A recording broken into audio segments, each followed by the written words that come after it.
Friends, welcome back to my channel. मैं हूं आपकी फ्रेंड वर्षा। आज की इस वीडियो में हम बात करेंगे बीएड एंट्रेंस एग्जाम के कॉमर्स के थ्योरी के चैप्टर 7 की। ये हमारा व्यवसाय से रिलेटेड है, यानी कि बिजनेस से रिलेटेड। स्टार्ट करते वीडियो को। वीडियो पसंद आए तो वीडियो को लाइक कीजिए, फ्रेंड्स से शेयर कीजिए और किसी भी तरह की कोई भी क्वेरी हो तो जरूर बताइएगा। व्यवसाय व्यवसाय विधिक रूप से मान्य संस्था है जो उपभोक्ताओं को कोई उत्पाद या सेवा प्रदान करने के लिए लक्ष्य से निर्मित की जाती है। इसका मेन लक्ष्य क्या होता है? लाभ कमाना। और लाभ कमाना उसके साथ साथ होता है सेवा करना। ठीक है, दोनों ही काम पैरेलल चलेंगे, क्योंकि सिर्फ सेवा के पर्पज से वो बिजनेस करेगा तो वो फिर उसका मेन पर्पज ही क्या होगा उसको बनाने का, बिजनेस को। क्योंकि हर कोई भी काम करता है तो कुछ अर्निंग के पर्पज से ही करता है, और सिर्फ लाभ के उद्देश्य से करेगा तो ज्यादा समय तक नहीं चल पाएगा। तो दोनों ही चीजें चलती हैं साथ में।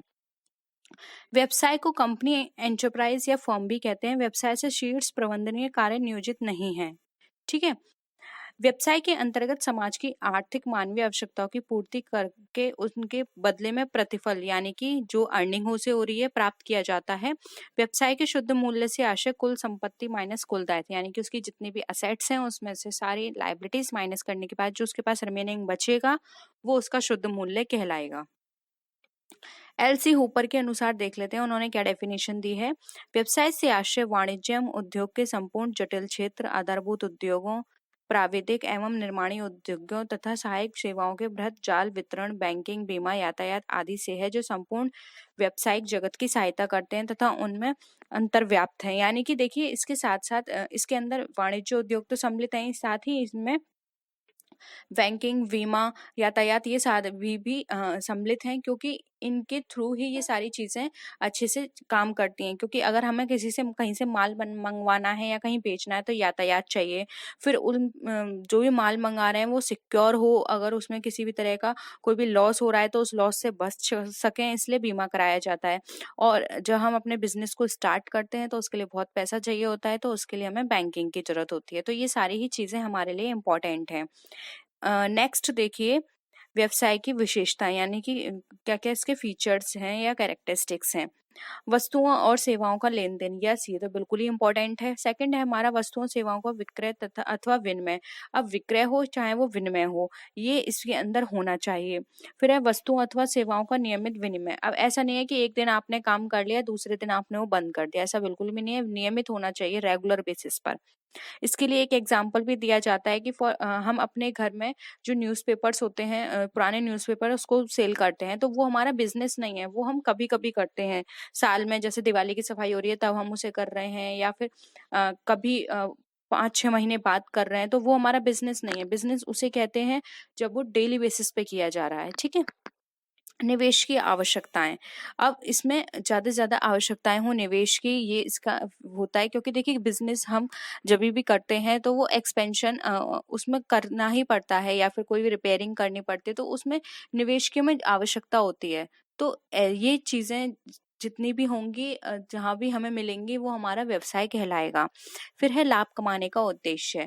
ये भी हमारा इम्पोर्टेंट है, क्योंकि बिजनेस जो है वो लाभ कमाने के उद्देश्य से के ही किया जाता है, क्योंकि ये एक इकोनॉमिक एक्टिविटी है। ठीक है। नेक्स्ट आते हैं व्यापार पर, यानी कि ट्रेड। व्यापार से आशय क्रेता अथवा अ, विक्रेता दोनों के मध्य पारस्परिक लाभ हेतु वस्तुओं के विनिमय से है। यानी कि क्रेता और विक्रेता दोनों का संबंध होता है इसमें, और यहाँ पे वस्तुओं का विनिमय होता है। यानी कि एक पर्सन वस्तुएं देगा, दूसरा पर्सन वस्तुएं लेगा, और बीच में क्या होगा? मॉनेटरी एक्सचेंज होगा यहाँ पर। पीटर और प्लाउमैन के शब्दों में बात करें तो व्यापार या व्यवसाय से आशय उस क्रिया से है जिसमें विभिन्न व्यक्ति उपयोगी वस्तुओं और सेवाओं का पारस्परिक लाभ के लिए विनिमय करते हैं। यानी कि ये जो भी उनकी जरूरत की वस्तुएं और सेवाएं हैं उसका विनिमय करते हैं पारस्परिक लाभ के लिए। एक का लाभ है उनका उपभोग करना, और एक का लाभ है उन्हें बेचकर लाभ कमाना। ठीक है।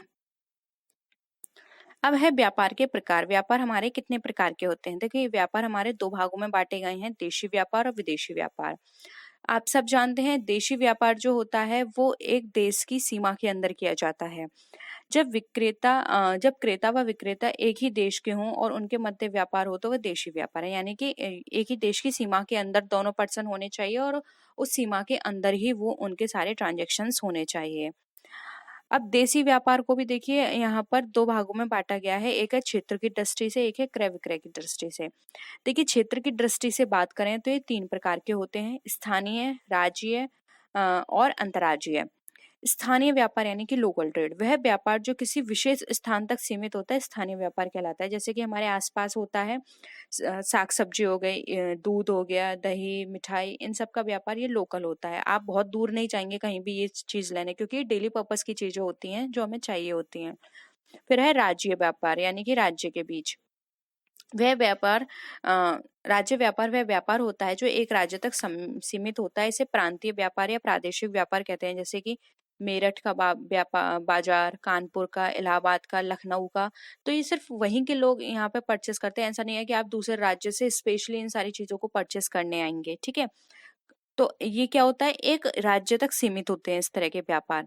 अंतर्राज्यीय व्यापार, अब इसमें क्या होता है, एक राज्य से दूसरे राज्य में परचेस करते हैं। एक देश के विभिन्न राज्यों के मध्य होने वाला व्यापार अंतर्राज्यीय व्यापार कहलाता है। जैसे उत्तर प्रदेश व राजस्थान के मध्य होने वाला व्यापार, यानी कि हो सकता है कंज्यूमर राजस्थान का हो और बेचने वाला कहाँ का हो, उत्तर प्रदेश का, या फिर खरीदने वाला उत्तर प्रदेश का हो और बेचने वाला राजस्थान का हो, ठीक है। तो वो कहलाता है हमारा अंतर्राज्यीय व्यापार। सिंपल है यहाँ तक। अब क्रय की दृष्टि से देख लीजिए। क्रय की दृष्टि से हमारे दो प्रकार के होते हैं, थोक व्यापार और फुटकर व्यापार। थोक व्यापार, थोक व्यापार वह व्यापार है जिसमें व्यापारी उत्पादों निर्माताओं से बड़ी मात्रा में, देखिए थोक का मतलब है कि बड़ी मात्रा में यहाँ पर ट्रांजैक्शन होगा, एक बल्क में यहाँ पे प्रोडक्ट को बेचा जाता है और उसे हम थोक व्यापार कहते हैं। और जो बल्क में बेचता है उसे थोक व्यापारी कहते हैं, ठीक है। हर्ले के शब्दों में थोक व्यापारी वह विपणन व्यक्ति है जो फुटकर व्यापारी तथा निर्माताओं या उत्पादक के मध्य स्थान ग्रहण करता है। यानी कि ये चैन होती है, ये फुटकर और यो हमारा निर्माता है, यानी कि जो बना रहा है, इनके बीच का चैन, बीच का काम करता है, बीच कड़ी का यहाँ पर आ जाता है हमारा थोक व्यापारी, यानी कि निर्माता से माल लेकर फुटकर व्यापारी को देता है, ठीक है। थोक व्यापारी उत्पादक व फुटकर व्यापारी के मध्य एक कड़ी का काम करता है, ठीक है। देखिए यहाँ पर आप समझ लीजिए, उत्पादक, थोक व्यापारी और फुटकर व्यापारी, ये कड़ी है। फिर आता है फुटकर व्यापारी, यानी कि वो जो थोक व्यापारी से माल जिसने लिया है। फुटकर व्यापार वह व्यापार है जिसमें व्यापारी थोक विक्रेता से माल खरीदकर उसे उपभोक्ताओं को उनकी आवश्यकता के अनुसार बेचता है। फुटकर व्यापार करने वाले व्यापारी को फुटकर व्यापारी कहते हैं। यानी कि जो फुटकर व्यापारी है वो थोक व्यापारी से लेगा और किसको देगा, उपभोक्ताओं को। यानी कि ये उपभोक्ता और थोक व्यापारी के बीच की कड़ी है, ठीक है। ये रही इसकी चेन। कंडे तथा स्टील के शब्दों में फुटकर व्यापार में वे सभी क्रियाएं शामिल हो जाती हैं जो अंतिम उपभोक्ताओं को सीधे बेचने से संबंध होती हैं। फुटकर व्यापारी थोक व्यापारी व उपभोक्ता के मध्य एक कड़ी का कार्य करते हैं, ठीक है। सिंपल है। अब है फुटकर व्यापारी का वर्गीकरण। देखिए छोटे पैमाने के फुटकर व्यापारी भी हो सकते हैं और बड़े पैमाने के फुटकर व्यापारी भी हो सकते हैं। अब छोटे पैमाने पे देखिए कौन कौन आता है, फेरी वाले आते हैं, साधारण दुकान या फिर एक मूल्य की दुकान वाले जो जिनका फिक्स प्राइस होता है। और बड़े फुटकर व्यापारी में आ जाते हैं विभागीय भंडार, बहुसंख्यक दुकानें, डाक द्वारा व्यापार, सुपर बाजार, किराया खरीद पद्धति, किस्त भुगतान पद्धति या फिर उपभोक्ता सहकारी भंडार, जिस पर हमें सभी तरह के माल मिल जाते हैं, ठीक है। अब देखिए छोटे पैमाने के जो फुटकर व्यापारी होते हैं उनको समझ लीजिए। जैसे पहला है हमारा फेरी वाला, यानी कि पैडलर्स और हॉकर्स। ये क्या होते हैं, जगह जगह इनकी कोई पर्टिकुलर एक दुकान नहीं होती, जगह जगह अपनी ठेल साइकिल पर ये आवाज लगाते हुए अपने सामान को बेचते हैं, इसलिए इन्हें फेरी वाला कहा जाता है। साधारण दुकानदार की बात करें तो साधारण दुकानदार वह व्यापारी होते हैं जिनकी स्वयं की दुकानें होती हैं, जो गलियों में और बाजारों में नहीं घूमते, ठीक है। ये घूमने का काम नहीं होता, इनकी पर्टिकुलर एक दुकान होती है जो आपको कहीं भी गलियों में, बाजारों में या सड़कों के किनारे पर लगी मिल जाएंगी। फिर है एक मूल्य की दुकान। यह दुकान जिस पर सभी वस्तुएं एक ही मूल्य पर बेची जाती हैं एक मूल्य की दुकान कहलाती हैं। जैसे कि आपने देखा होगा आजकल जो न्यू कॉन्सेप्ट चला है 99 शॉप, यानी कि आपको उसकी शॉप पर 99 में कोई प्रोडक्ट है सब 99 में मिलेगा, ठीक है। तो इस तरह की शॉप्स भी अब बहुत चलने लगी हैं। फिर है बड़े पैमाने के फुटकर व्यापारी। इसके अंदर देखिए फर्स्ट आता है विभागीय भंडार। देखिए जेम्स स्टीफेंसन के शब्दों में ये एक छत्र के अंतर्गत एक बड़ा भंडार है, या विभिन्न प्रकार की वस्तुओं में फुटकर व्यापार करता है। यानी कि एक ही छत के अंदर मिलता है। डिपार्टमेंटल में आप मॉल ले सकते हैं, एक ही छत के अंदर आपको सारी चीजें मिल जाती हैं, ठीक है। फिर है बहुसंख्यक बाजार दुकानें। अब आपने देखा होगा एक ही स्वामी तथा प्रबंध के अंतर्गत चलने वाली कई फुटकर दुकानों को बहुसंख्यक दुकानें, श्रृंखलाबद्ध दुकानें कहा जाता है। यानी कि आपने देखा होगा कि एक जगह बहुत सारी चेन्स होते हैं, जैसे कि आप बाटा का ले लीजिए, ये एक चेन डिपार्टमेंट है, यानी कि इसकी चेन होती है जगह जगह, आप वहां जाके उनको परचेस कर सकते हैं अपने जो भी पसंदीदा प्रोडक्ट है। फिर है डाक द्वारा व्यापार।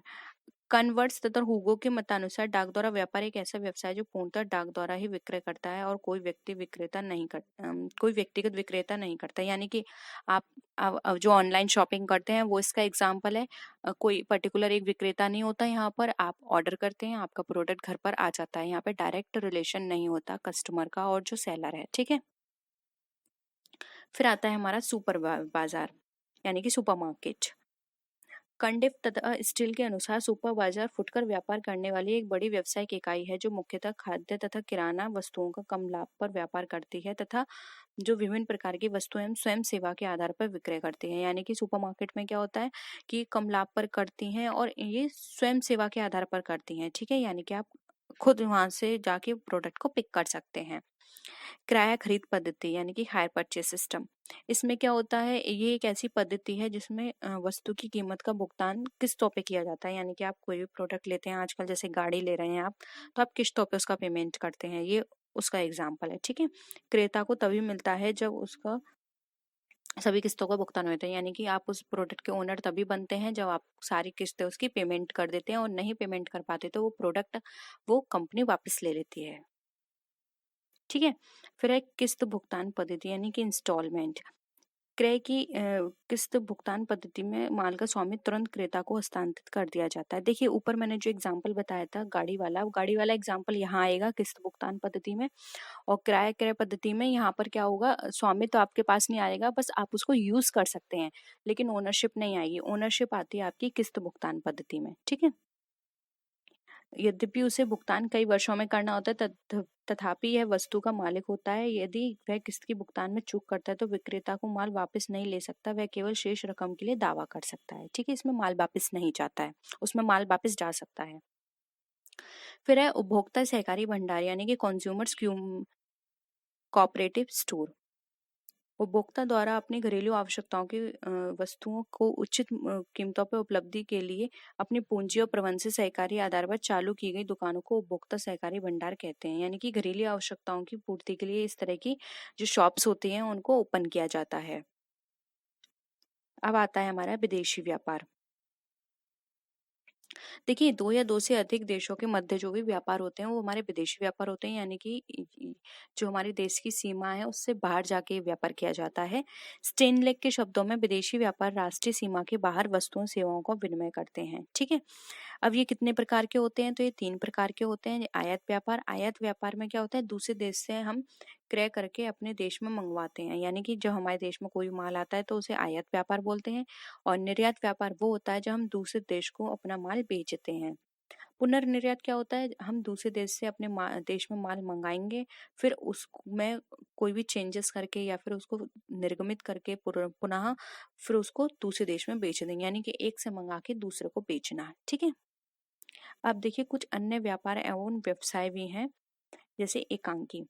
किम्बॉल एंड किम्बॉल के अनुसार एकांकी स्वामी अपने व्यवसाय से संबंधित अपने राष्ट्र के सामान्य एवं विशेष नियमों के अंतर्गत अपने व्यवसाय में समस्त बातों का सर्वोच्च अधिकारी होता है। यानी कि अ, जो भी लॉस होगा वो वियर करेगा, जो भी प्रॉफिट होगा उसे मिलेगा। यानी कि हर सारी तरह के मैनेजमेंट, फाइनेंस कितना लगाना है, क्या क्या डिसीजन लेने हैं, सब काम एक व्यक्ति ही करता है, वो एकल व्यापारी कहलाता है, ठीक है।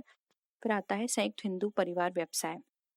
इसमें क्या होता है, एक परिवार के सभी सदस्य मिलकर इसको चालू करते हैं, और इसकी जो भी पूर्वज होते हैं, जो भी मेन होता है हेड फैमिली का, वो इसका हेड कहलाता है इस व्यवसाय का, और जो भी इनकी संतानें होती हैं वो इसको आगे बढ़ाती हैं, ठीक है।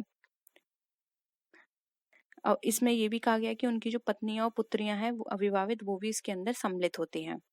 अब देखिए साझेदारी की बात करें तो साझेदारी आप बहुत बार पढ़ चुके हैं, इसलिए मैं आपको ये पूरा चैप्टर ही जल्दी जल्दी करा रही हूँ, क्योंकि बहुत बार आप ये सारी चीजें पढ़ चुके हैं। अंग्रेजी साझेदारी अधिनियम 1890 के अनुसार लाभ अर्जित करने की दृष्टि से आपस में मिलकर दो से अधिक व्यक्ति, 2 या 2 से अधिक व्यक्ति मिलकर जो व्यवसाय करते हैं उसे साझेदारी कहते हैं। कंपनी की बात करें तो कंपनी एक राजनियम द्वारा निर्मित एक कृत्रिम व्यक्ति होता है। कृत्रिम व्यक्ति मतलब आर्टिफिशियल पर्सन है, इसके नाम से ही सारे कॉन्ट्रैक्ट किए जाते हैं। ये एक पृथक वैधानिक अस्तित्व है, यानी कि इसकी सेपरेट एंटिटी होती है, अविच्छिन्न उत्तराधिकार प्राप्त होता है और एक सार मुद्रा होती है। ठीक है, नेक्स्ट है सहकारी संगठन यानी कि कोऑपरेटिव ऑर्गेनाइजेशन। एम.टी. हैरिक के शब्दों में सहकारी संगठन स्वेच्छा से संगठित हुए एक ऐसे व्यक्ति की क्रिया है जो कि उपभोक्ताओं तथा अथवा उत्पादकों द्वारा अपनी आवश्यकताओं की पूर्ति के लिए स्थापित किया जाता है। ठीक है, यानी कि ये अपनी इच्छा से संगठित किया जाता है जिससे कि जो भी उनकी आवश्यकताएं की वस्तुएं हैं वो उनकी पूर्ति की जा सके। यानी कि ये मेंबर्स अपने लिए कुछ सोसाइटीज मिलकर ये इसको ओपन करती हैं जिससे कि आपस में ये लोग कोई भी आवश्यकता है तो उसकी पूर्ति ये कर सकें। नेक्स्ट है सार्वजनिक या राजकीय क्रम उपक्रम, पब्लिक या governmental services. Professor N Mallya के अनुसार सार्वजनिक उपक्रमों से आशय सरकारी स्वामित्व में स्थापित और नियंत्रित ऐसे स्वशासित अथवा अर्ध स्वशासित नियमों व कंपनियों से है जो औद्योगिक या वाणिज्यिक क्रियाओं में लगी हुई है। यानी कि पूरी तरह से पब्लिक भी नहीं बोल सकते और ना ही गवर्नमेंटल। ठीक है, यहाँ पे क्या होता है, उनका थोड़ा सा कंट्रोल होता है गवर्नमेंट का, और वो वाणिज्य और औद्योगिक इस तरह की चीजों में वो व्यापार करती हैं। फिर आता है हमारा उद्योग। उद्योग से आशय उन व्यावसायिक क्रियाओं से है जिससे किसी वस्तु की उपयोगिता में वृद्धि होती है, यानी कि उनके अंदर यूटिलिटी क्रिएट होती है। P.S. फ्लोरेंस के शब्दों में उद्योग से आशय निर्माण क्षेत्र से है तथा कृषि, खनिज एवं अधिकांश सेवाएं इसके अंतर्गत आती हैं। यानी कि इसके अंदर हम कृषि, खनिज और ये इस तरह की सेवाएं भी इसके अंदर सम्मिलित करते हैं। फिर आता है पेशा। देखिए, पेशे से आज से उस व्यवसाय से है जिसमें एक व्यक्ति विशिष्ट ज्ञान प्राप्त करके दूसरे व्यक्तियों का निर्देशन करता है। यानी कि इसमें एक विशेष ज्ञान की जरूरत होती है जिसके एवज में वो किसी दूसरे पर्सन को डायरेक्शन देता है या फिर निर्देशित करता है, उन्हें परामर्श देता है, उनका मार्गदर्शन करता है। हॉल्स एवं जॉनसन के अनुसार पेशा एक ऐसा व्यवसाय है जिसके लिए कुछ विशिष्ट ज्ञान की आवश्यकता होती है जिसे समरूपता की उच्च डिग्री द्वारा समाज के एक संबंधित वर्ग की सेवा के लिए प्रयोग किया जाता है। जैसे कि डॉक्टर हो गया, वकील हो गया, इनको अपनी नॉलेज होती है एक पर्टिकुलर और उसके बेसिस पे ही ये सारा ये काम करते हैं। ठीक है, नेक्स्ट आते हैं हम बीमा पर, यानी कि इंश्योरेंस। बीमा एक प्रकार का वह सुरक्षा कवच है जो व्यवसाय में हानि संपत्ति अर्थात मशीन व यंत्र खराब होने पर वैधानिक दायित्व की स्थिति में आग लग जाने की दशा में होने पर जो बीमा कंपनियों से क्षति की राशि के रूप में प्राप्त कर लिया जाता है। यानी कि किसी भी तरह की हानि होती है तो यहाँ पर हमें उसका जो भी जुर्माना होता है वो मिल जाता है, और जो भी हानि होती है उस वो कम हो जाती है। इससे हमारी जो भी प्रॉपर्टी है, मशीन है, वो क्या रहती है, एक तरह से सिक्योर हो जाती है। नेक्स्ट है व्यवसायिक पूर्वानुमान, यानी कि बिजनेस फोरकास्टिंग। व्यवसायिक पूर्वानुमान से आशय व्यवसाय के संबंध में लगाए जाने वाले पूर्व अनुमान से, यानी कि पहले से एक अनुमान लगाया जाता है कि हम जो भी कार्य कर रहे हैं वो आगे उसकी कितनी श्योरिटी है कि वो सक्सेसफुल होगा या नहीं। एस सिल्क के विचार अनुसार व्यावसायिक निर्णयों व दीर्घावधि नियोजन की जोखिम को कम करने के उद्देश्य सांख्यिकी, आर्थिक, राजनीतिक व बाजार सूचनाओं के समंकों का विश्लेषण व्यावसायिक पूर्वानुमान है। यानी कि इसके अंतर्गत हम जो भी हमने प्लानिंग बना के रखी है उसमें हम ये देखते हैं कि जो भी हमने प्लानिंग करी है या आगे के लिए जो भी हमने सोच के चला है उसमें हमें कितना जोखिम है।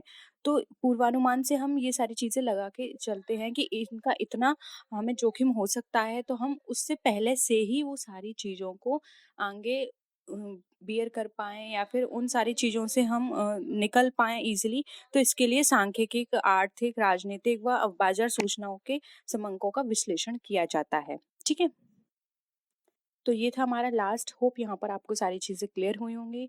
कोई भी प्रॉब्लम हो तो जरूर बताइएगा। नेक्स्ट वीडियो में फिर मिलते हैं, और चलिए क्वेश्चन स्टार्ट करते हैं। व्यापारी का व्यापार प्रारंभ और समापन किसके द्वारा होता है? इंग्लिश में क्वेश्चन है, the commencement and termination of a merchant trade is. यानी कि कभी सोल्ड ट्रेड, मर्चेंट ट्रेड का कमेंसमेंट होता है, यानी उसको प्रारंभ करते हैं, और जब उसको हम टर्मिनेट करते हैं तो वो किसके द्वारा होगा? व्यापारी द्वारा, यानी कि ट्रेडर द्वारा, बाय नो रेजोल्यूशन यानी बिना अधिनियम द्वारा, बाय गवर्नमेंट यानी सरकार द्वारा, या बाय लॉ। तो बताइए फ्रेंड्स क्या होगा इसका राइट आंसर? इसका जो राइट आंसर है वो है ऑप्शन ए, व्यापारी द्वारा। एकांकी व्यापारी जब भी अपने व्यापार को स्टैब्लिश करेगा या फिर उस अपने बिजनेस को बंद करेगा, जिसको हम बोलते हैं बाइंड अप या फिर टर्मिनेट करेगा, तो फ्रेंड्स ये उसकी खुद की मर्जी होगी, उसे किसी से भी परमिशन लेने की जरूरत नहीं होगी, चाहे गवर्नमेंट हो चाहे कोई लॉ हो, क्योंकि वो उसका खुद का बिजनेस है, कोई पर्सन उसके अंदर इन्वॉल्व नहीं है। उसके सारे रिस्क, उसके सारे प्रॉफिट उसके ही हैं, तो सारे डिसीजंस भी वो खुद लेगा। उसका जब मन करेगा, जहां मन करेगा वो वहां पर उसको स्टैब्लिश कर सकता है, और उसको अगर मन करेगा कि वो इसको क्लोज कर दे, अपने बिजनेस को वो आगे कंटिन्यू नहीं कर पाएगा, तो कभी भी उसको क्लोज कर सकता है। नेक्स्ट क्वेश्चन है, एकांकी व्यापारी समस्त संपत्तियों को स्वामी होता है और सारा जोखिम उठाता है, यह कथन किसका है?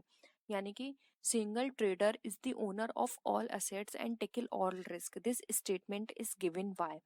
ऑप्शंस हैं L.H. हेने, चार्ल्स एस टिपेट्स, सी ऑप्शन है C.W. गेस्टनबर्ग, डी ऑप्शन है नन ऑफ द अबव। तो बताइए फ्रेंड्स ये किसने कहा था? तो ये जो स्टेटमेंट दिया गया था, ये दिया गया था C.W. गेस्टनबर्ग के द्वारा।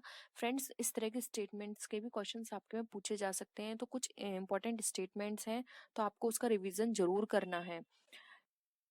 नेक्स्ट क्वेश्चन है, एकांकी व्यापार का पंजीयन होता है। पंजीयन का मतलब फ्रेंड्स यहाँ रजिस्ट्रेशन से है, तो एकांकी व्यापार यानी सोल ट्रेड का रजिस्ट्रेशन किस तरह से होगा?